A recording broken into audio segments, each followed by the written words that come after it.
10 वर्ष कृषी मंत्री असताना सहकार क्षेत्रासाठी काय केलं, शेतकऱ्यांसाठी काय केलं, पवारांनी हिशोब द्यावा. अमित शहांचा शरद पवारांवर हल्लाबोल.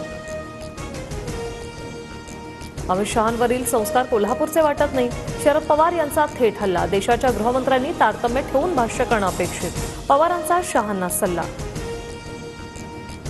शहांकडे जमाल गोट्याचं औषध, भल्या भल्यांचा आजार ठीक होतो. अमित शहा मुंबईत आल्यानं काहींच्या पोटात दुखतंय. एकनाथ शिंदेंची उद्धव ठाकरेंवर टीका.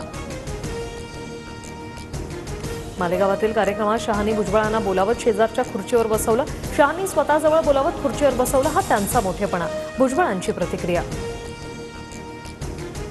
केंद्रीय गृहमंत्री अमित शहांकडून नाशकात त्र्यंबकेश्वर मंदिरात दर्शन, तर शहा, शिंदे आणि अजित पवारांमध्ये बैठकीची शक्यता. स्थानिक स्वराज्य निवडणुका पालकमंत्री वादावर चर्चा होणार, सूत्रांची माहिती. मला धमकीचा फोन, अंजली दमानी यांची ट्विट करत माहिती. मुंडे कराडवर न बोलण्याची धमकी दिल्याचा दावा. धमकी देणाऱ्याचा नंबरही दमानी यांकडून ट्विट करत शेअर.